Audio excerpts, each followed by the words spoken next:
CBS presents this program in color.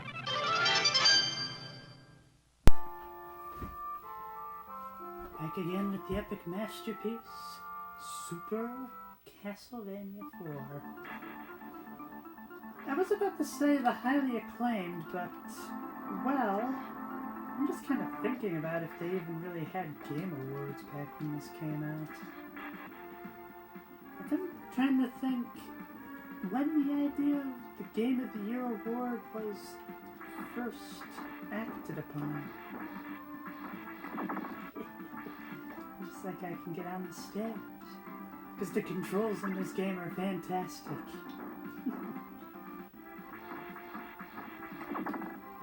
I get the feeling I'll probably be a little slow on the commentary, as like, these are definitely the hardest levels of the game, which is quite fitting considering it's the last few. That's ultimately how good game design should be. It's a lot like... Okay, that was just me missing the stairs. But optimally, that's how good game design should be, is that the first few levels are to kind of tell you about the skills you'll need to beat the game and whatnot. I hope that brightness going in and out isn't going to be too distracting. So it's the idea that the first few levels teach you how to play the game, and then from there, you might try to stack on a few more skills and whatnot. With the ultimate goal being that the last few levels are kind of a test as to what you have learned, and then test your ability to be able to perform said skills. And I think this game does that fantastically.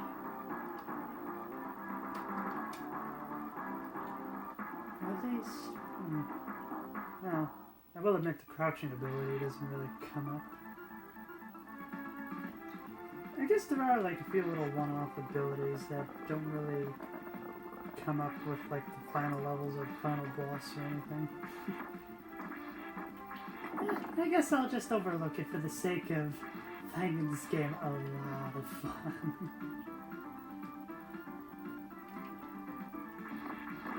And we have the Medusa. There we go.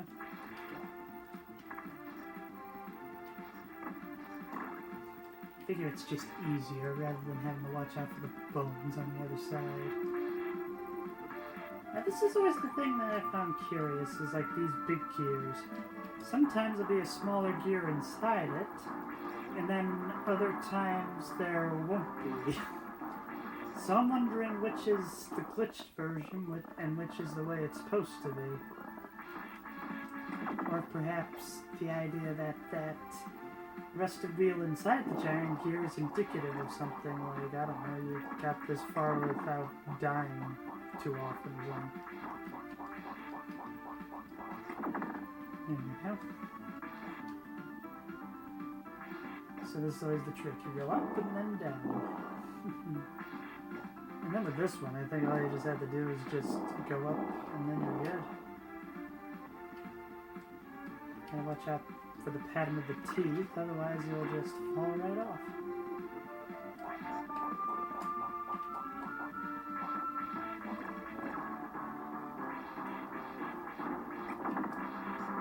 Oh no!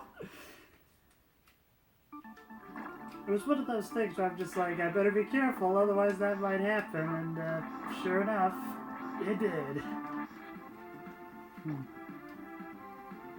Well, I don't have the knife, so I just gotta be careful. There we go. Yeah, there's that gear on the inside again. Maybe that's the way it's supposed to be, but I have seen it several times where that other gear is just not there.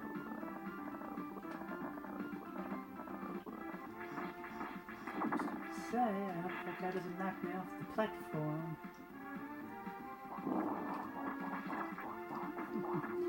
Like I said, the last few levels are rather difficult, and that's the way it should be.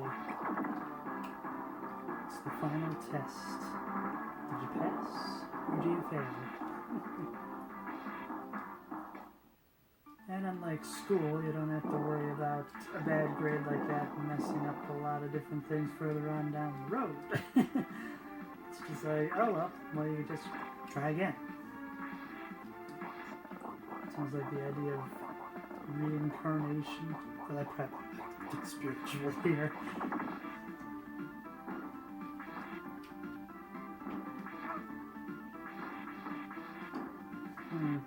Something, maybe there was a chicken wing in there.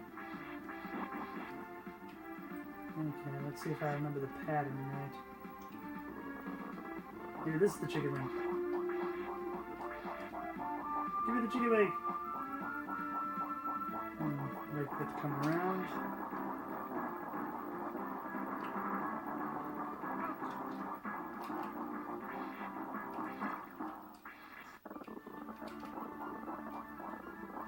Down the stairs, yes! Can't say I've ever done it that way before, but, well, I can't say I've ever had this low of health on this section before. I'm just like, where's my chicken wing? I need a chicken wing! Maybe this one's a chicken wing. Yeah! Get the chicken wing. So I guess here's a fun one for those of you watching at home. For those that like the chicken wing, what's your preference? Boneless or bone-in?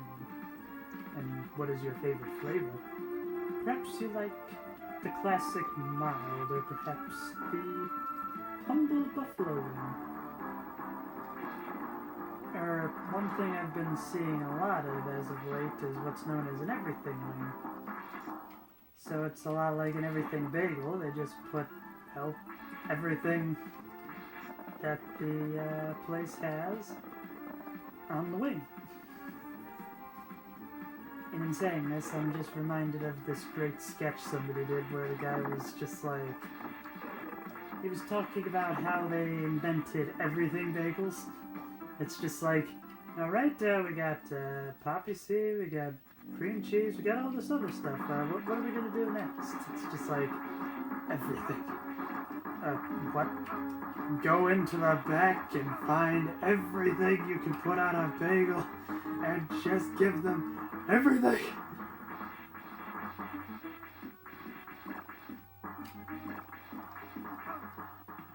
This is going to go well.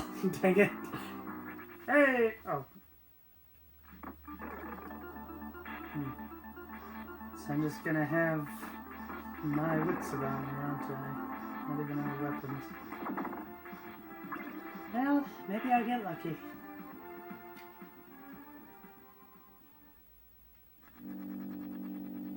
Okay, I think I can work with this.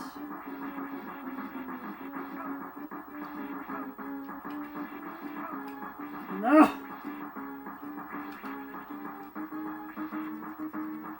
No!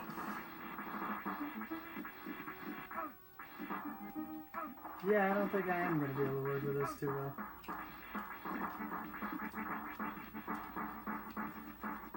Okay. Well, maybe this is a good spot.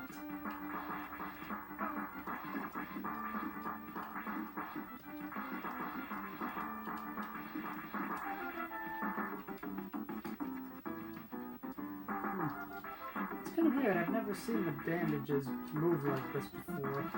Usually it's just the flaming bandages. I guess the game really wants to give me a run for my money. Yes!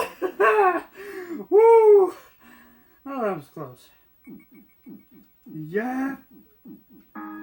That was anticlimactic. If anybody gets that reference.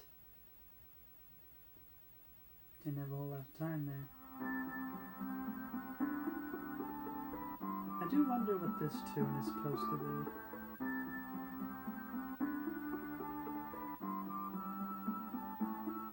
Because I know before you enter the previous level, you kind of play a little bit of... what is it? Bloody Tears, I want to say. And then here we got Vampire Killer. At least I believe that's the name of this piece.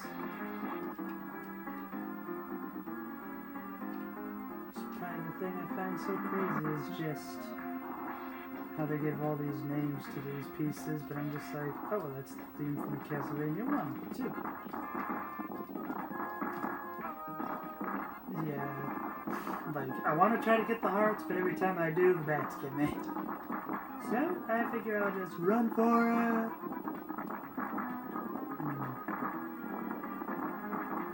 And we'll go down these stairs. Darn it. Kind of wish the Castlevania 1 theme would stick around a little longer. Instead, we get more of the 3 theme. Either that or it just very much speaks volumes to how much more difficult this section is. Which is quite appropriate as, well, Castlevania 2 was definitely hard in terms of like trying to figure out where you're supposed to go and whatnot, but I still think Castlevania 3 is the hardest. Well, the navigation, well, actually the navigation isn't all that straightforward. I mean, it's like you got branching paths and whatnot, so it's like, maybe this way is better. And then you realize that you have to go all the way back to where you were before because the path you're on doesn't go anywhere.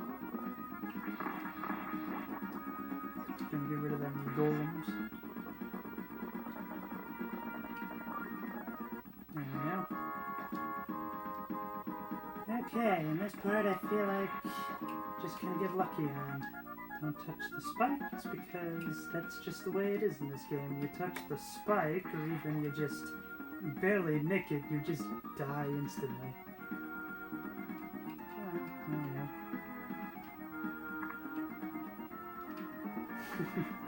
That was a close jump.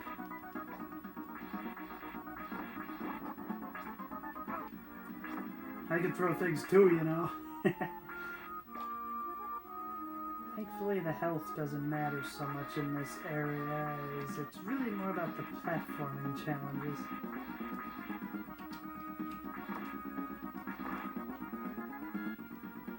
Okay. See what I can do is right. I want to say there's a chicken wing up ahead. One of these? Okay, maybe the one up here is the chicken wing.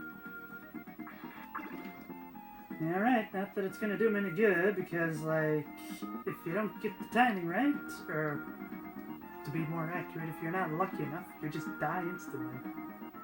So let's see if I can just get this on the first try. Nope.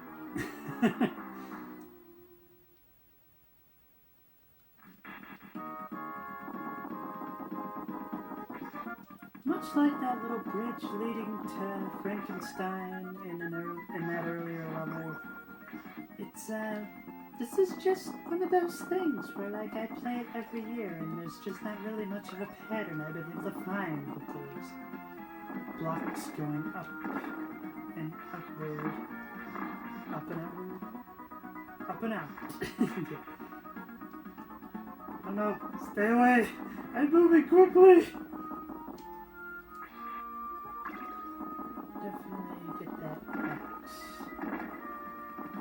Better than nothing. And hey, you know, I feel like the axe is a pretty good weapon. I still think probably the wimpiest weapon in this game would have to be the knife. At least it fires tried and true, but... Oh, come on! I thought I had enough room there.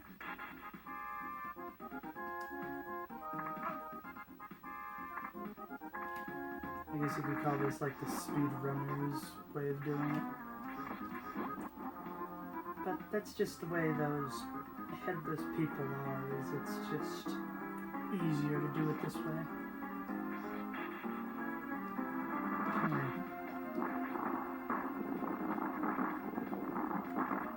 Well, if I had to cross, I would probably just throw it and then get all these candles, but no such luck, so I'm just going to keep walking to the right. Is that the right? I think that's right. I've always been a little dyslexic in that department. Left and right, mix up all the time. East and west, I get pretty down pat.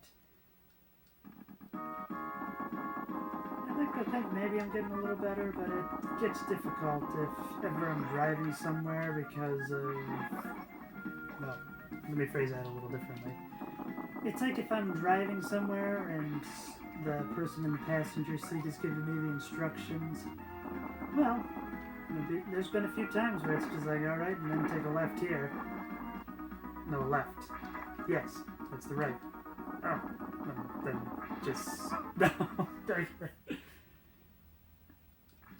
It's like one of those things in old cartoons that it's just like, no, your other left. But I mean, like, clearly I'm getting it mixed up. I feel like it would just be better if it's just like, okay, take a left turn. That's not the left. It's not? Okay, take a right turn. Oh, there we go. Because I'm not sure if that would work every time. Yeah, whatever.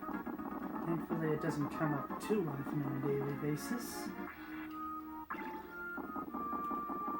But the only thing I've been able to figure out is mostly right-handed.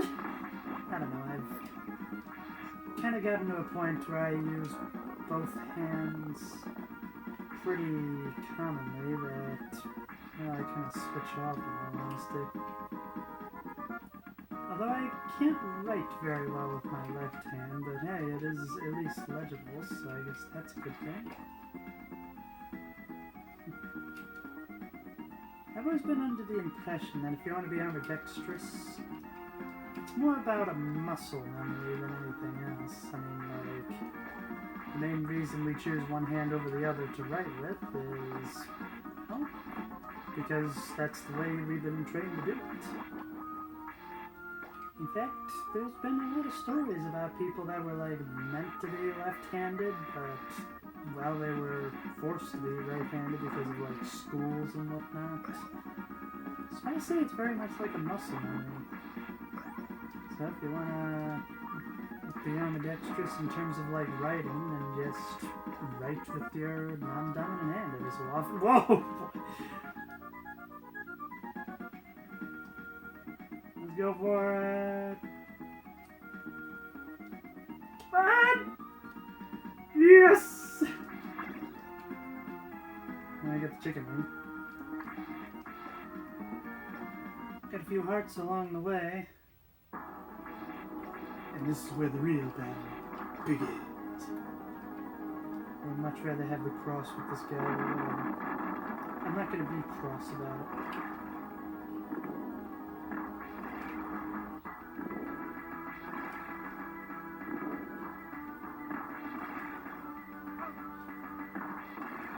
Now I wonder when he's going to start trying to hit me with that hard nose of his. Dang it.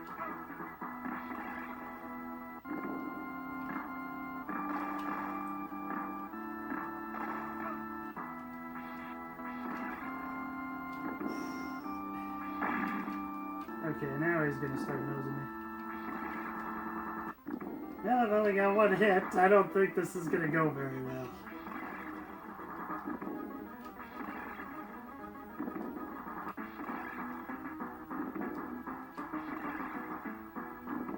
I just know he's gonna nose me. Yep. I knew it! But hey, I got a lot closer than I thought I was going to. It's always the most annoying thing about this section because I would love to have a weapon here, but it just never happens. On top of that, I think I got the short whip now.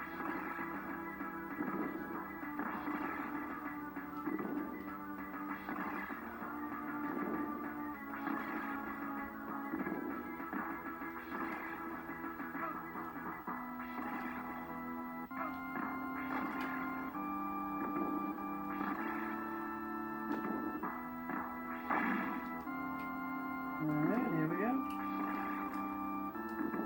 Well, this should go better than last time, I hope. Maybe not.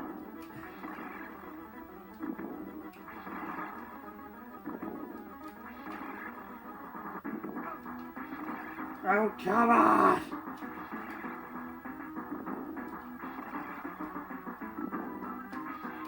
Yes! this part of the music.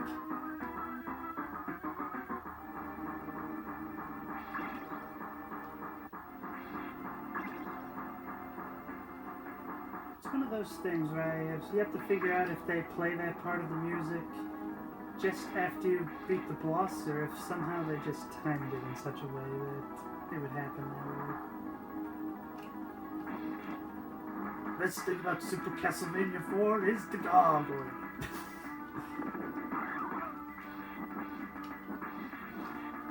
For anybody that knows about that video about Hero Quest, the best thing about Hero Quest is the gargoyle.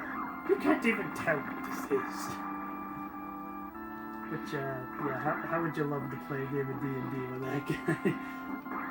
Right, together round, kids. I'm trying to figure out what's going on in Alderaan.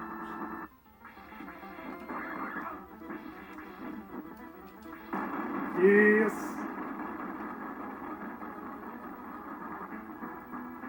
I'm surprised I did as well as I did. But I get the honest feeling that I'm not going to do so well on this next section. But we shall see.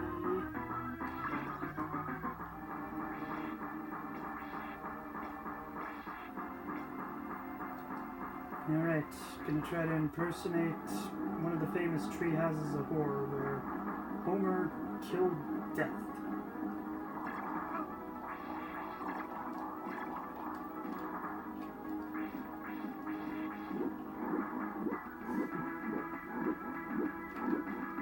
I don't know, I get this on the first try and like, I don't know. The next video is gonna be like, oh, didn't even get a chance to finish the bet. It's kind of a mental thing where it's just like, well, I don't know, something crazy like that happens and maybe money was there raining from the sky. I like to go for more reasonable things like I don't know. If I do some sort of crazy stunt, then that means, I don't know, I'm going to get over 100 views on the video.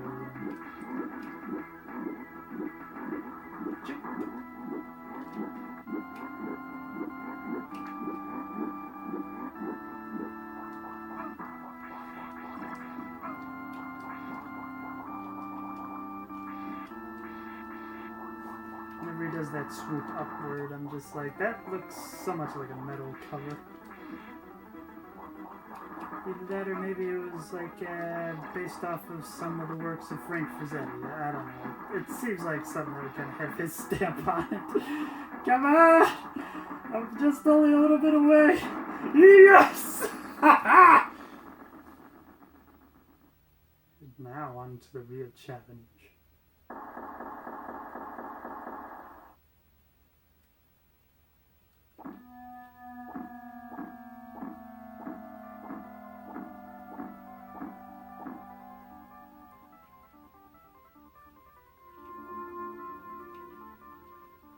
You know what I'm gonna see about trying to do this the knowledge your way this time.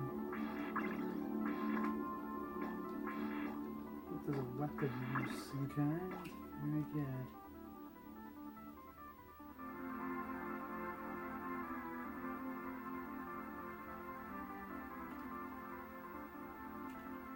I know this is just the music from the opening, but somehow it just works so well here to sell you the somberness, but also the epicness of this battle we are about to face.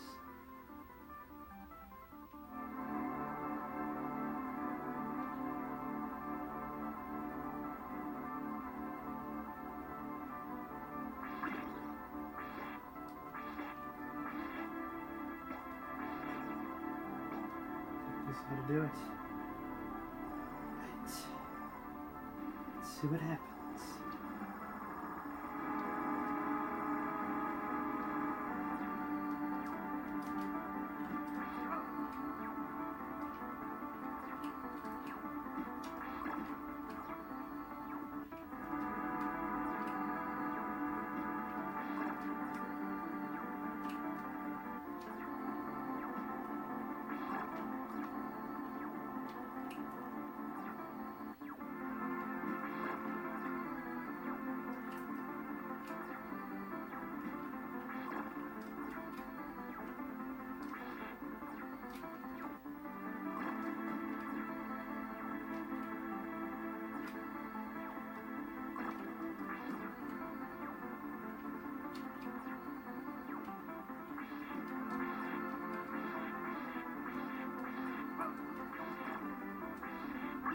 chicken wing. 2 chicken wings.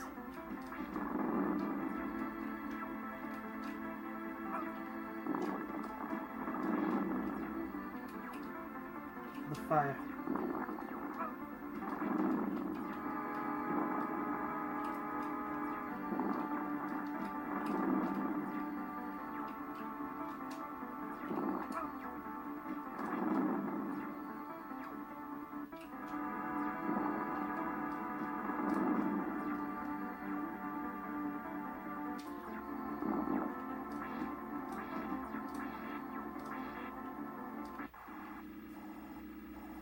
Darn, probably could have used that as chicken wing actually. Wow, looks like the screen's bleeding.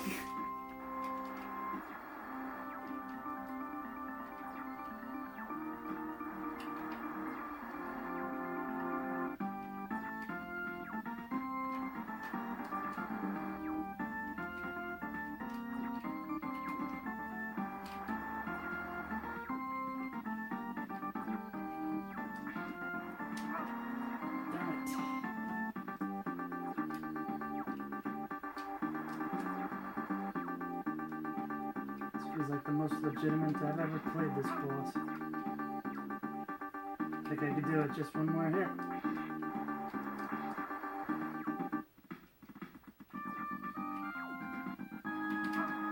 Dang it! Come on! Yes! Woo!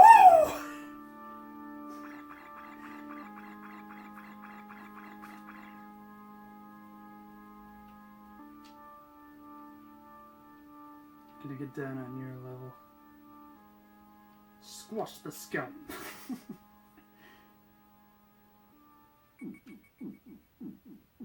See if I can time the credits right. Let's say 175 is the magic number.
And that Super Castlevania 4.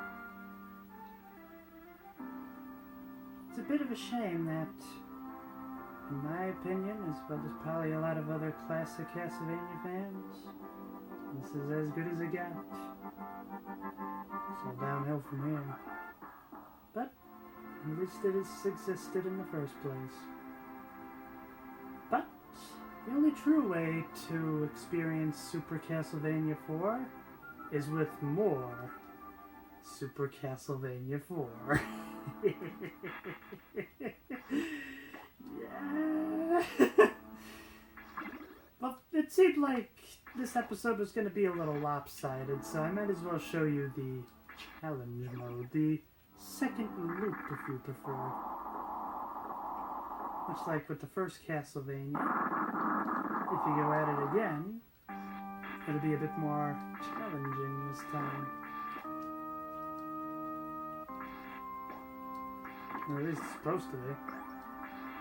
Oh, okay, that skeleton was not there before.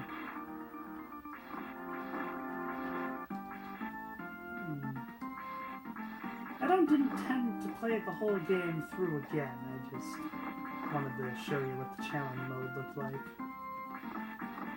I figure once I get through the second to perhaps even the third level, I'll call it there. Stupid bone chucker. And now that particular power-up actually does something. Well, I don't think that was there before, was it? Oh, dear. That bat just kind of flew out of nowhere, didn't it?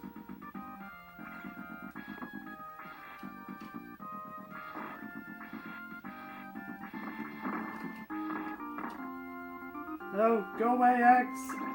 No! I didn't even get the pork chop. Oh, well.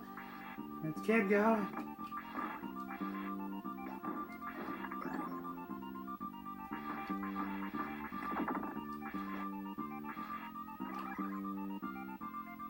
Get that invincibility potion. Potion seller. I'm going into that. I need one of your finest potions. You can't handle my potions, traveler. I know it goes on for a while, but that's like the only part I, as well as probably most other people, remember.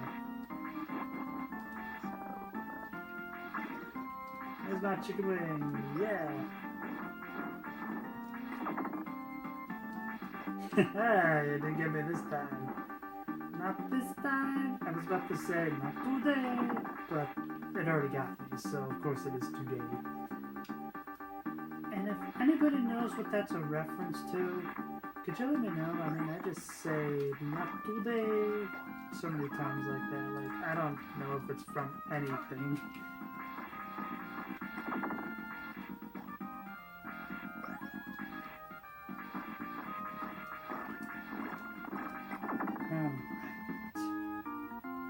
As you can see, it's been more challenging this time. Oh no!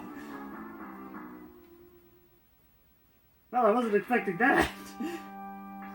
Zombie dog. Oh, and the whole thing is lined up, isn't it?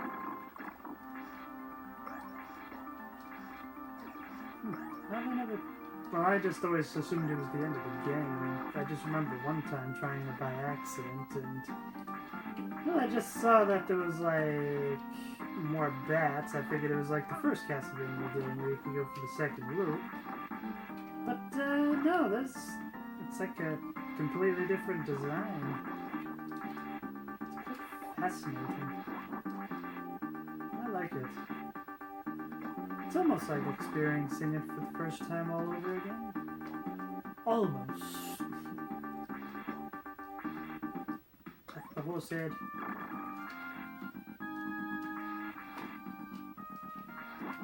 There we go. Not the ghost. It's a ghost flame.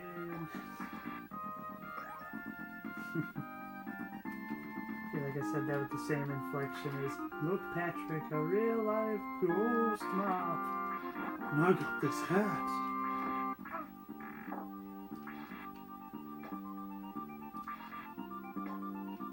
about to say, is there gonna be another one? There's my chicken wing.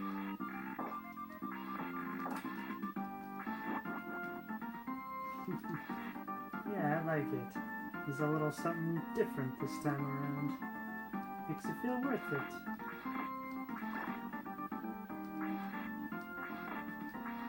But as far as I can tell, I don't think completing the game this way gives a different ending. But if anybody wants to try to prove me wrong, so go for it. Oh gosh, I've only got like another 90 seconds. Even the timer's lower.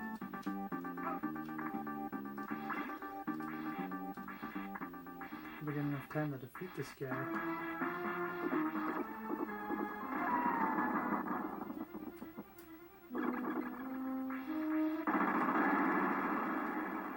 Bird!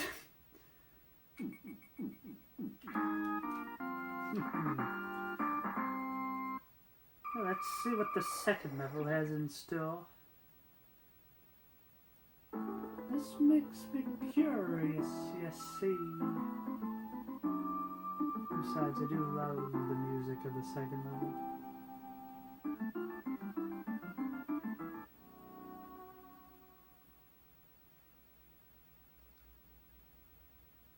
Let's see what you've got.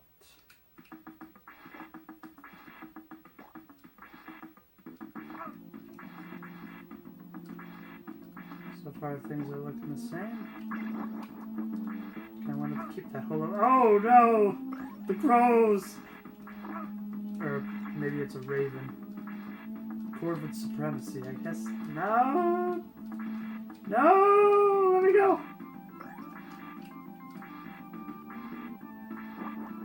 Okay, you're gonna come at me with some more of them corvids? At least I think ravens and crows are in the corvid family. I don't know. Any ornithologists out there?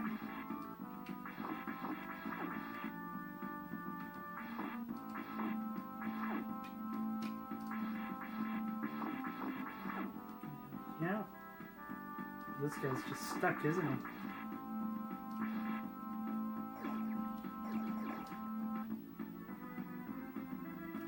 Still love the music of this section, even if it does kind of have like one of those bittersweet sounds to it. At least to me it does. Don't fall in the pit.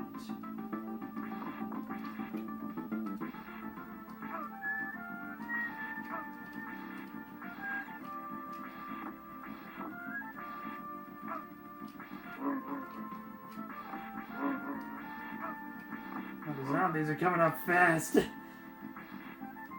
Nope.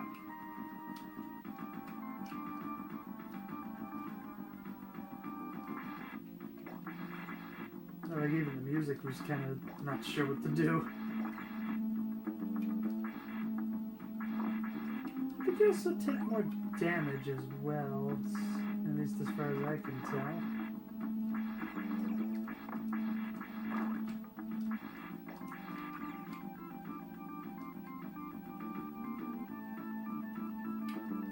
Get him to dance along with the music.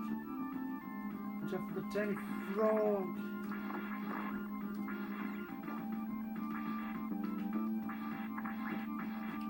Oh no, there's more of them!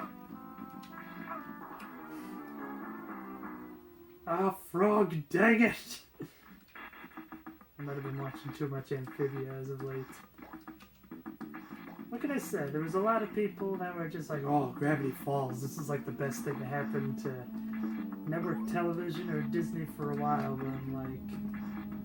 I've always been under the idea that, like, Gravity Falls walked so that Amphibia could run. Of course, feel free to debate me if you want to. Okay, you just sink. I was a little worried it was like the acid where you just were taking damage. Yep. Oh wow, those frogs can jump very far.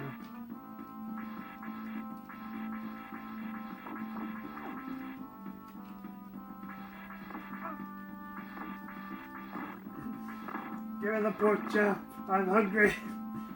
Thank you.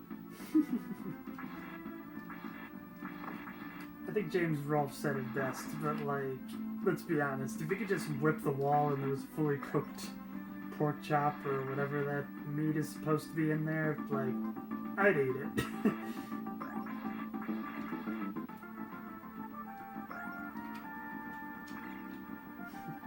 I mean, it's free food.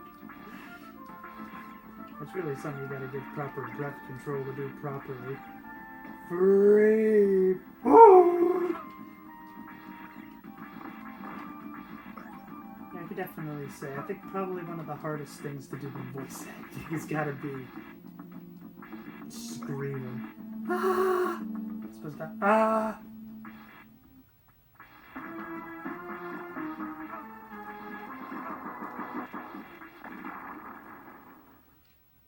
At least that wasn't too bad.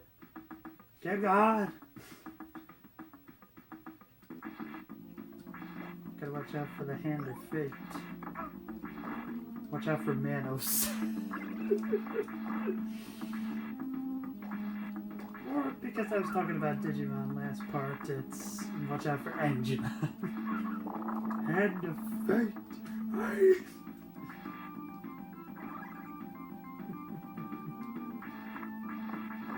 It's still pretty amazing they're able to get most of the original voice cast to come back to redub the movies proper. There's a part of me that wonders if, well, it's hard to say if they're ever going to get the original voice cast to come back and do the entirety of seasons 1 and 2 in a more faithful way, but, you know, I think it'd be interesting. Imagine if they did a redub of Digimon Adventures 1 and 2, one a bit more akin to the original script. I will definitely say, like, when it comes to censorship, like, obviously Pokemon takes the cake. But, well, I mean, it'd be nice for them to kind of add in some of the extras that were missing. Like, I think probably one of the more famous scenes that was censored in the North American release of Digimon Adventure would have to be, so when when they try to invade his house and whatnot, he's holding TK captive. He has a .44 Magnum, which, yeah, obviously that was cut out of the North American release, but, well, unlike certain episodes of Pokemon that had very realistic firearms in there, it was just censored rather than outright cut. Which, that's probably one of the biggest things I'll love Digimon for. It's, yeah, they tried to tone it down a little bit for a younger audience, but, well, I mean, somehow they were able to keep the whole angels and demon thing. The idea of the time of the beast is 666. Bat's dad is still smoking from the divorce. And, yeah, there were like a few areas where they were not afraid to shy away from. Because I find it weird that they play the death card so many times throughout the series, but yeah, Pumpkinmon and Gatsumon, oh, they didn't die. They were just banished back into the digital world. What are you talking about?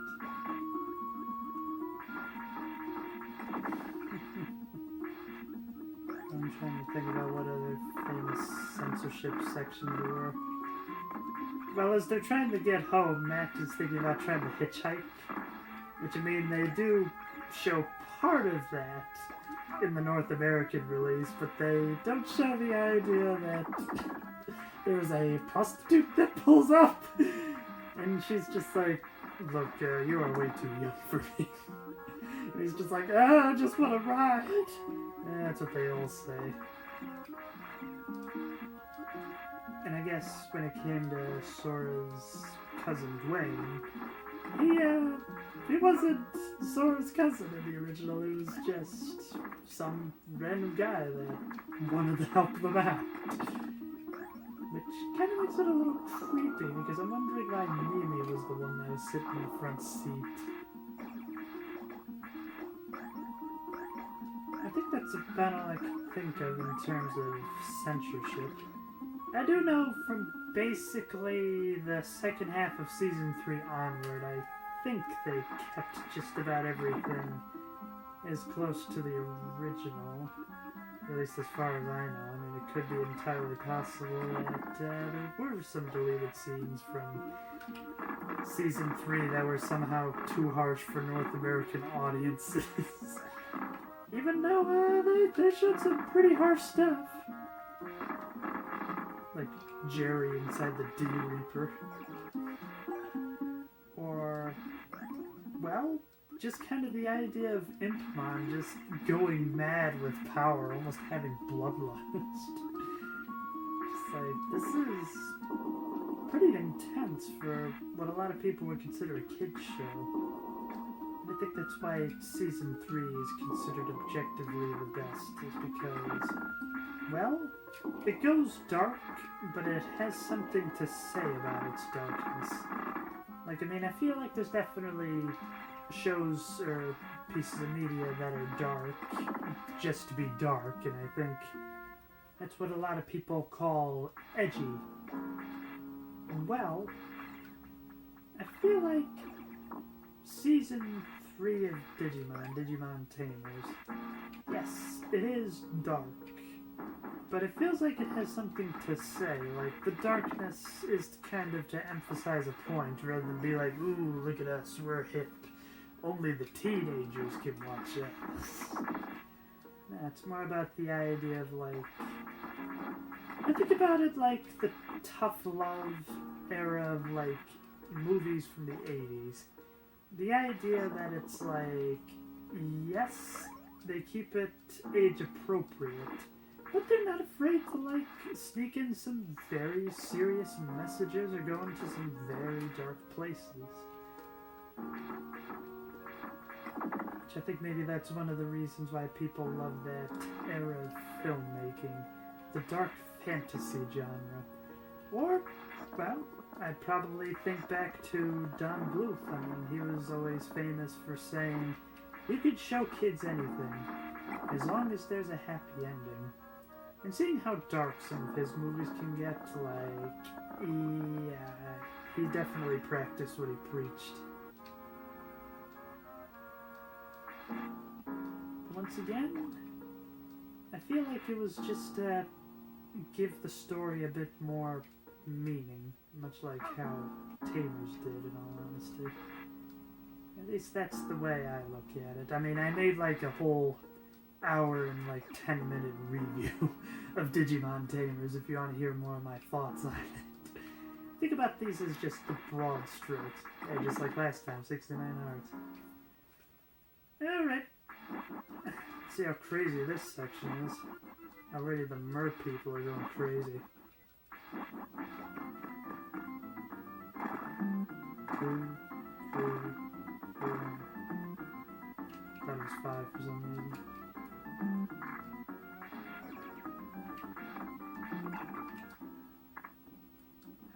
Well, let's see how far I can go. Oh no! Let's see how far I can go.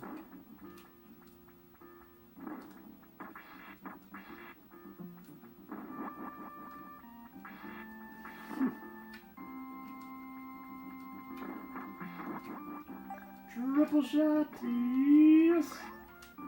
No! Something that was a chicken wing. It is. Nope! Okay, that's not the knife. Good. I don't want the. There's the chicken wing! Yeah! No! Okay. This is the knife. Don't get it.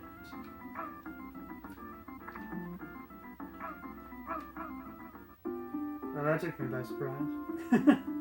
So anyway, that's what the Castlevania second loop looks like. I think I'll call it there, but well, if I feel tempted to go back to it. I want to make sure I save this for my records. And hey, if any of you want to attempt the second second run, see if perhaps there is a different ending. I do not think there is one, but I'll leave it up to you. Until next time, keep having fun.